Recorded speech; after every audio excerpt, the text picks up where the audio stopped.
Hi guys, welcome to my channel. This is going to be so much fun today. We are going to be taking a look at the different sources that I use to find my images, and I'm also going to be showing you an alternative maybe to a Michaels or a Hobby Lobby or something like that if you're looking for really awesome supplies for your art journaling at a really awesome price. I found the first thing, so if you all know me and you know my work, I love glitter and I love gold. And when I found this at Five Below, I had to grab it right away. So this is a glitter table runner. Now, if you go to Michaels, because I priced it the same day when I bought this, if you go and purchase their paper that's like this, it is going to be so expensive. It is going to be maybe $3 to $5 a sheet. You can get them in a pack, but it's going to be, I know like the big 12 by 12 packs of this stuff is $30.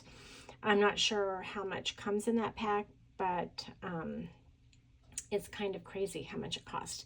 So I found this. This is in the party section at Five Below. It's a glitter table runner. It's a 12 by 48. Not sure how much exactly is in there, but look at that. It looks like there is a ton. And I love how lightweight it is. It's not a paper. I don't know what you would call it, but I really love the weight of it. It's probably going to need something like glue dots or something, or even Elmer's glue probably. Probably the stick glue would not keep this down, but I'm going to use this for stars, hearts, spirals, crowns, butterflies. Oh my gosh, you name it, I'm going to use it. This stuff is awesome. All right, something else that I found at Five Below. I found this really cool 4-count neon paint tube set. Each tube has 3.38 fluid ounces. I paid $5 for this. I think that's a heck of a deal. I love neon. It's one of my favorite. And I really like this neon. It's a little bit different than what I normally get at Walmart. And so the colors are just a little bit lighter. So there's a pink, an orange, a yellow, and a blue, which I don't have any neon blue. So I am pretty excited about that. I am going to be using the heck out of these. Something else I found at Five Below. Now, if y'all know me too, I really love to use books in my work. Instead of like a regular journal, I guess, an art journal, I like to use books. I really was introduced to this concept by Vanessa Oliver in her Inner Heroine class, and I'm just really hooked. And so I'm always on the lookout for a fantastic book. I found this one. It was $5. Epic Myths for Fearless Girls. Number one, just that alone drew me in. But then when I saw all of these fantastic images and I opened it up, I realized, oh gosh, this is awesome. A part of me wants to cut these images out and make copies of them. But the other part of me is thinking about reading each story and then creating a page about this story and how it might relate to my life. So kind of like the inner heroine that I'm doing right now. I don't know. I think it's all going to come to something, but I could not pass this book up. I love it so much. I really want to get my granddaughter one just so she can actually have it to read, because grandma is going to be using this in her art. Love it. All right, another really awesome thing that maybe you don't know about that you can get at Five Below, because I did not realize it until last Christmas. Watercolor paper can be pretty expensive, and you can get a whole pad of watercolor paper. Look at that. There is 36 sheets in there, 9 by 12, and it's $5. Love this. I don't use watercolor paper a lot, and so for me this is a heck of a bargain. And I'm going to use it with my stencils, especially like when I make feathers or things like that, to use in my Journal Into Your Art journal that I use with Megan Quislin. So anyway, $5 for that, guys. And the other thing that I found at Five Below was a sketch pad. Sketch pads are incredibly expensive. If you go to, for these bigger sheets, if you go to Hobby Lobby, which let me show y'all. So I have this drawing pad. Now this drawing pad is bigger than the one I just bought, but this drawing pad, this one is 75-pound weight, 24 by 18. I got this, it's big, you can't really tell how big it is. I got that for my Journal Into Your Art class that I'm doing with Megan Quislin, and that thing was like, I want to say it was $15 to $20. And I just was like, wow, that's expensive. I don't want to pay that every time. And I also use that paper for other things. And so I got 85 sheets of this paper. It doesn't say the weight of it, but I'm okay with that. It's a drawing. It's I think very comparable to that. It might be a little bit thinner for $5. And so I'm going to be able to paint on this. I'm going to be able to make tags out of this. I'm going to be able to make mini books out of this. The options are endless. $5. Love that. So. I went to Michael's after I went to Five Below because, you know, they always have good sales. And I found, so I love to use sequins and glitter in all my journals. Look at these sequins. Oh, goodness. Love them. They're stars and hearts. And more stars and hearts, and I think there's dots in there too. I love it. Very confetti looking, and I just love it. I paid $2 for this. It was normally $4. So, and this will last me a long time. Deal of the century right here, guys. So Creatology is the Michael, I don't know if it's new. I haven't really seen it much before. I just started seeing it a few months ago, or maybe last year, but it's their kids line. And there is a ton of it, and I love it so much because this is acrylic paint. Now, it's not just any acrylic paint. Let's see. This acrylic paint is sparkles. And again, if you know me and my work, sparkles are what I want. This acrylic paint, guys, there's 3.38 fluid ounce in each of these. There is 10 of these in different colors per box. I bought 2 boxes of them. They were normally $15, and I got them this last week for $3. So I have all this paint for $3. I am so excited, and honestly, if I hadn't spent so much earlier, I would have bought so many more. There were so many of these at my Michael's for $3, and they were kind of hiding, and so I had to really look, and I found them, and I was like, oh gosh, I should have honestly bought 10 of them. Not kidding, because these are all my favorite colors. All right, guys, time now to get to the part of the video where I'm going to show you where I get a lot of my images. So I have this question asked of me a lot, especially for those of you that may be new to art journaling and you're just not quite sure where to look.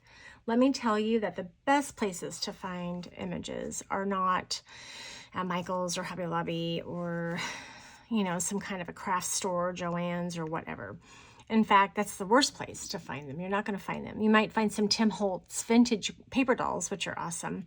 But the best place that you're going to find images are at old bookstores, yard sales, and Amazon. And I'll show you some stuff I found on Amazon that you might just flip over like I did. I first want to start out with, I love these old magazines. I went to an antique store in a town not too far away, and these old magazines have really cool stories in them, but they also have really cool images in them. And I mean, I even like this kind of stuff, the old ads. I just think they're so fun, and they're fun to read, but I just think they're going to be so fun to use. Like that, oh my gosh, look how cool that is. There's always a lot of drawings in these older magazines too, and you know, even the old recipes I can see myself using in a book. So anyway, this one is the Women's Home Companion, and you know, sometimes these are really expensive, and so I don't want to pay a lot for these because I'm just going to cut them up. But I really loved this one. I think I might have paid $5 for this, and I was okay with that because to me, there are just a lot of images in there and some really cool stories and things that I'm going to want to use. This is another old magazine. It's Movie Fan, and this is from the 50s, I believe. This has some really cool stuff in it. I had never seen this magazine, and I actually bought this from Megan and the Moon. She was selling a lot of these, and I bought the whole entire lot. So a lot of fun to use these. I love using black and white images with that bright neon, those bright neon colors that I showed you.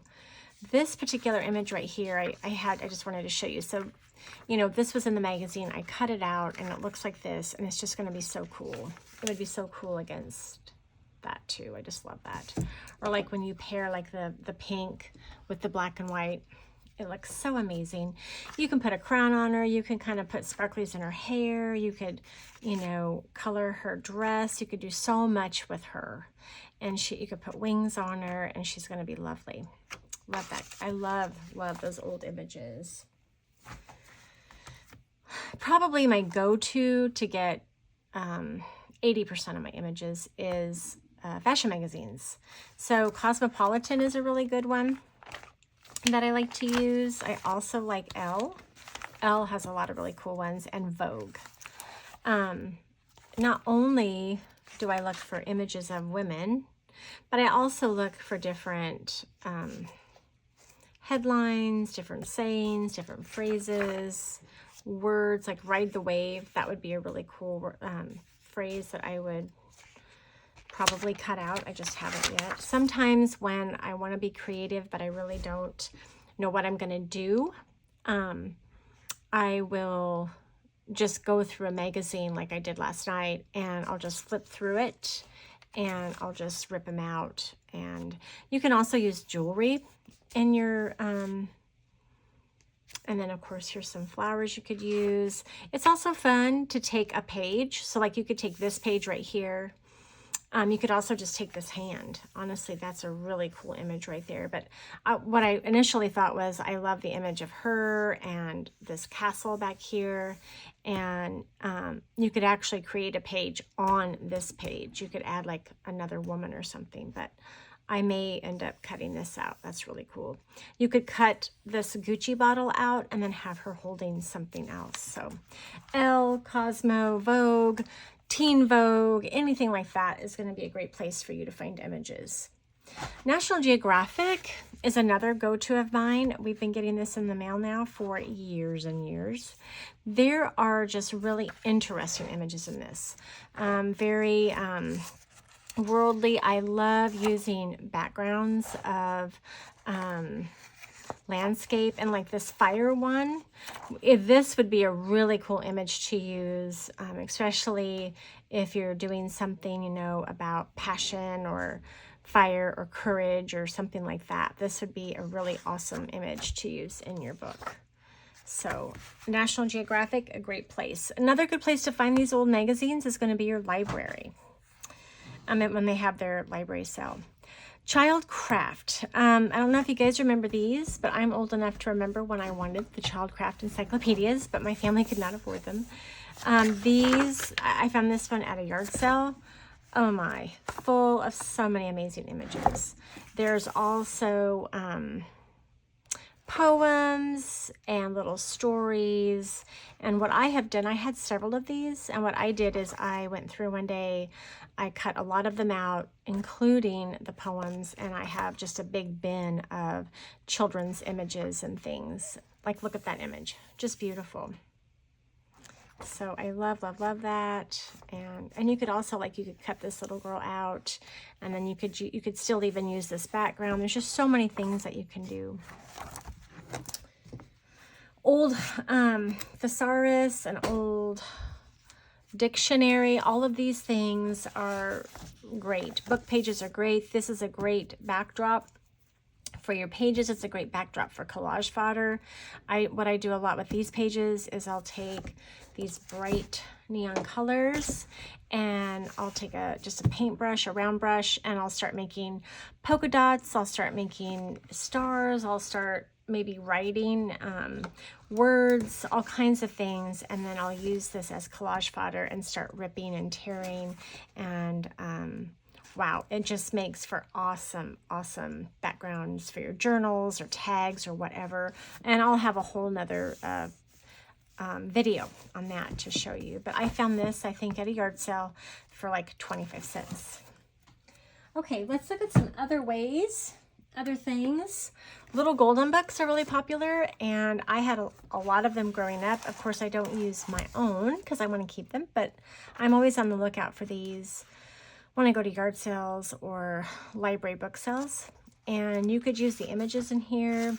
You could just actually create a journal out of this. A lot of people do that. I have not done that yet, but you could. I really like the images and in this one. And so I've not used it yet, but there's a lot of nostalgia in this, and I really like those. I was inspired one time. There was, I think she was a YouTuber I found. I don't remember her name, but she did an entire art journal. It was gorgeous, about Little House on the Prairie books. And I was a huge Laura Ingalls fan. I still love all of these books. They're so loved by me. And I have the original yellow set that I got when I was, I think, 9 or 10, whenever they came out. But I have since looked at yard sales and things for these. Sometimes they're really pricey at yard sales.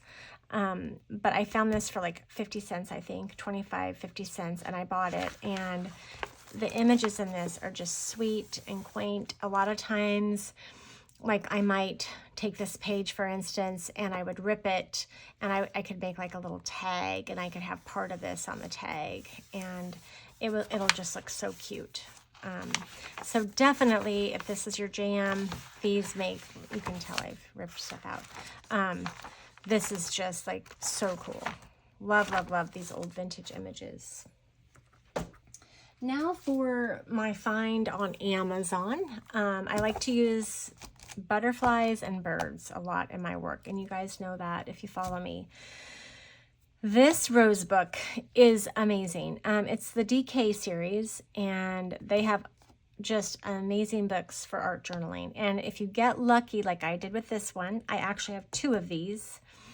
I bought one for $1.99, and now, when you go on Amazon, remember, you don't have to buy the new book. You can click on the used tab, and there will be all these used books. And I think one of them I got, it said, you know, that it was in just fair condition for $1.99.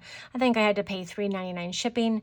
That's still a $5 book. So that was still a win in my book. And what's great about this book is, look, you get all of these beautiful flowers. A lot of them are just on the black background. I cut these out. I use these on my magazine images and girls' hair. I use them to cluster on pages. This book is just phenomenal. I think the first one of these I bought, I had to pay about $10 for, and I would do that again. I mean, it's worth it. I have had these books for years, and I use them so often, and I still have so many roses. I have another rose book too. I did not bring it over here to my desk because it is so heavy. It's about, I don't know, 500 pages, and it's just all of these beautiful images of roses. And I got a really good bargain on that as well. But that is all Amazon. So look for DK and the Ultimate Rose Book and see what pops up if that's your jam. The next book is one that was given to me because my cousin Missy knows I love to use women in my work. This is the 100 Most Important Women of the 20th Century. Guys, when I am out shopping at yard sales or, you know, the library or wherever, or on Amazon, I go on there a lot. Anytime that I can find a book that just has images like this, I snatch it up because like I love this kind of stuff to use in my books. There's just so many things that you can do with this. You know, there is a story, obviously, about these amazing women. Do I feel guilty about ripping this up? I do not, because I love it so much. One thing I had thought about with this, I have not done that, but for instance, Rosa Parks, somebody that I admire, she stood up for herself and for all of the African American people. And she is definitely one of my heroes. Well, what I've thought about is taking these images and creating, you know, a page or even a canvas with just these images and then sharing her story. I did something like this with Martin Luther King Jr. I did a 4 canvas series with images and Martin Luther King Jr. Images and quotes, and I really loved how it turned out. So I have thought about doing something like that with some of these women in this book. So we shall see. But that's just, be on the lookout for any of these kind of picture books that you can find. Let's see, I have another one. So I'm a big Marilyn Monroe fan. I used to collect her stuff, so I have a lot of her books that were given to me by people. Marilyn Monroe is, these books are amazing. These images are fantastic. I haven't used a lot of her images in my work. I haven't been inspired to do that, but I am getting more, especially when I look at some of these. I'm just like, and like, you know, this one, for instance, is one I love just that, but I also love this background, and I could see myself maybe using this whole page on something. You know, always be on the lookout when you do see, you know, always remember, like, let's say, you know, this image, for instance, I wouldn't use that whole image on my journal. That doesn't inspire me, but this one inspires me. I like how she's sitting there. You could actually, you know, take one of those rose flowers and you could put it on your page, and then you could cut her out and have her sitting on that. And that would just be really cool, and put some wings on her and things. But so I also found the other day at our library sale for free a Katharine Hepburn book, and it is nothing but Katharine Hepburn photos, and it's her from the time she was, you know, very first started acting until she passed away. And so awesome old photos of her. The other books I wanted to show you, and I've just recently, I've got to get them, my friends. I did not bring them over. I just recently kind of got into doing this, but I have been so inspired by Vanessa Oliver and Megan and the Moon. And they use a lot of natural photos in their journals. And I just never was inspired by that until, like I said, recently. Now I find myself on the hunt for these kind of books, and I absolutely love them, and I love using them in my journals. So, for instance, you know, this is just on the cuff here, but this is a Natural Wonder book. I paid $1 for it. I have already ripped so many things out of here. I absolutely love it. But I was just going to kind of show you here as an example. Let me see. So, like... So as an example, I could take this page, I could put it on my art journal page. I could take this photo, I could put this here. And, you know, it looks like she's kind of looking back, and this is reminding me of a path. And so what I might do is, you know, maybe I could have a quote maybe here with a paint pen or something that talked about, you know, like a rocky path, because this obviously looks like a really hard path. It's actually the petrified forest, but you know, you could have it maybe written in the sky. There's just so many cool things you could do with this. I like how, you know, that looks together. But that, I love using these backgrounds, and then using, like that. You could do something really cool like that too. And then, you know, there's Niagara Falls, and there's just so many cool things. You know, just be on the lookout for these kind of things, because you just never know when you might be inspired. This is an old book I bought recently at a girls' weekend I did, and this is from, I think, the 50s, and I love it because I love this old. Number one, I love the look of it. The coloring of the photos is that older look. But I could use so much in here. Like, I could cut this out and use it. This background, you know, you can rip these and just maybe use half of them, you know. these flowers here. You could use this group of people and another one. You know, just so many cool things. Like, look at this. You could take, not even her, but you could take like a smaller woman that we had seen in the Vogue, in the Elle or the Cosmo, and you could, like, you know, or you could take that Marilyn Monroe and sit her on top of the building, or there's just so many cool things that you can do with this. So think outside the box when you are trying to find images, and they're everywhere, guys. Just always be on the lookout for them. I have more ideas I want to share with you, and I'm going to do that in another video because I've done this long enough now tonight. But I hope I've inspired you. I hope I've shared with you some really cool ideas. Maybe you will start looking at magazines or books that you already have. Maybe, you know, go in your own library. Maybe there's a book that you got for your birthday, you know, 5 years ago, and it's one of those big coffee table books, and you never even look at it. Don't be afraid to go in there and rip it up. If you're going to use it, if you're never going to read it, then just use it in your journals. I promise, guys, you are just going to love it. I will do a video to show you how I use some of these backgrounds, these natural wonder backgrounds. I think that would be a really fun video to share with you all, because this book right now is sparking a lot of ideas for me. And so I will definitely be doing a video on that soon. But stay tuned for part 2. I plan on having a video to show you some of my favorite art journaling books, some of my favorite inspirational books. And guys, thank you so much for joining me on my channel. I just want to invite you to Big Book of Brave. It's a free summer-long challenge that we're doing over at Sacred Soul Journaling on Facebook. You can also find me by the same name on Instagram, and I post prompts every month, but I do a reminder every Monday. And so thank you so much for watching, guys. You're amazing, and happy art journaling.